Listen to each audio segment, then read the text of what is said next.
What is up, everybody? This is Alex from IHE TV. Wicked Witch! Wicked Witch. Wicked Witch. Full spoilers for this, I'm not going to dance around it. So I'm talking about Wicked for Good, the bloated, pointless sequel to what should have been one movie, Wicked. I really tried to like the first Wicked, and maybe there's a decent 2-hour movie in there somewhere with both of these parts combined. But not only was it, why is it so long? But they did the classic greed move of splitting it into two for no reason. Well, the reason being they want to make more money, even if the story doesn't demand it at all. With up until today, I figured, oh, it's probably like a long play or something. And I Google it and it's like the play is 2 hours, 45 minutes long. So just the first part is about the same length as the entire play, which leads to these, it's like nearly 5 hours of Wicked.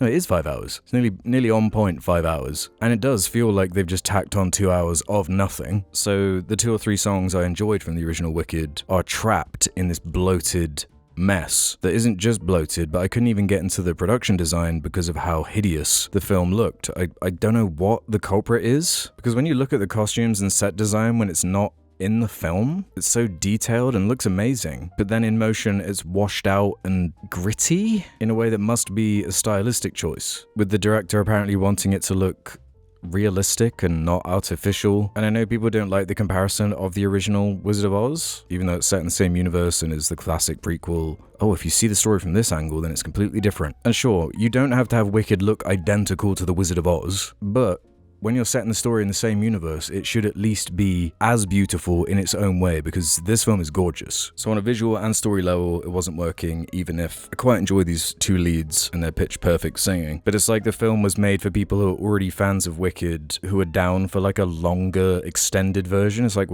watching the extended Wicked cut on a first watch. It's bizarre. But I saw the potential in it. I gave it a 2.5 star. Never thought about it again. So let me get to this sequel, which picks up right after. And I was kind of mouth agape for this film at how atrocious it was. And I've heard from people who have like studied musical theater and love Wicked that I've spoken to in my own life who warned me before this came out that yeah, even fans of the play tend to think the second half is a lot weaker. But I was not ready for this. For a 2 hour 17-minute long film, it feels like they have about 17 minutes of story in it. It's like taking the third act of a story and stretching it out over 2 hours, so there's like no urgency to anything. It feels like you could just rearrange scenes in any order and it doesn't really matter or impact anything. I didn't know that it kind of weaves directly into the original movie, like literally showing the witch getting the water splashed on her and having all of this happen like 5 minutes before the original movie. So at least in this one there were some kind of funny moments, like unintentional humor where I was laughing at it. When you get the full cast of characters together with the CG Cowardly Lion and the transformation of SpongeBob into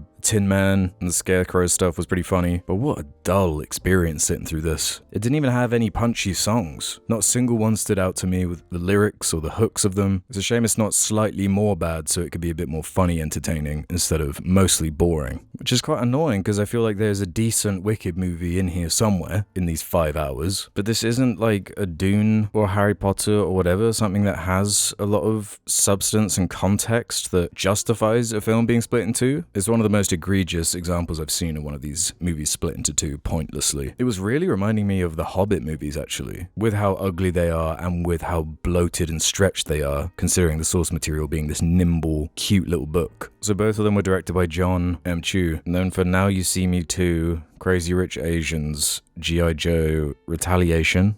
I've seen that one. What did I give that?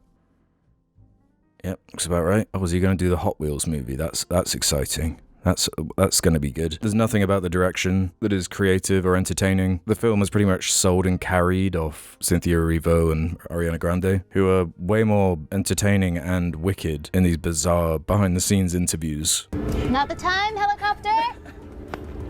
It's just like, what? This is way more entertaining than anything in the movies. So, like, what are they doing? Not the time, helicopter! How they managed to get a performance this like groundbreakingly terrible from Michelle Yeoh, I don't actually know how they did it. Like, bravo. Because it's every line delivery, every moment she's on screen, she's redefining what bad line delivery and bad acting looks like. And I love her normally. And this, I guess, in total $300 million investment for these 2 Wicked movies. They don't have it. They don't have the stuff. I don't have that movie magic. It feels like a microtransaction movie. You know when they'd carve out like DLC for Mass Effect and be like, well, if you want a bit more of the story, you gotta like pay extra on the day it comes out. Old reference at this point, but it's like a skin in Fortnite, everybody. Is Wicked in Fortnite yet? And there's something more frustrating about the production design being this good and the costumes and everything. When it winds up being this weightless CG goo, blown out. Like you could have it have a different art direction than the original. You don't have to have saturated colors, but it's a strange creative choice to me. I guess they wanted to ground the story because it's like, this is the true perspective of what was going on. Which, I don't know, it's kind of a weird creative place to start anyway, with the setting being as fantastical and fairy tale-like as it is anyway. I don't even know why you would want to do that. But then, yeah, when you have all these like CG animals that look awful, I feel like I'm really out of sync with how most people feel about these movies, because I wasn't expecting this to be in maybe my bottom 10 of 2025. Like, I thought it was that level of bad. It's so bad that it kind of makes me reassess that original in a way, and makes me want to kind of drop that score a little bit, knowing that you can't even get the conclusion of the story without it being trapped in this horrendous film. I really don't have much more to say than that. It's not a very deep film. I didn't care about a single character, any of the music. It felt like watching 2 hours of bloat like that last Hobbit movie. It's just no excuse for filmmaking this bad. So this for me was an easy 1 star. It did a good job of convincing me to never watch either of these movies again, and doesn't utilize the medium of filmmaking to elevate it above what that play clearly does better if it's the same story but just condensed and more succinct. So let me know if I'm being a dick about this, if I'm being too harsh, but this was so bad, I can't believe it. At least you got the bubble tech explained. That was pretty cool. Right, I'll see you on the next video. Bye.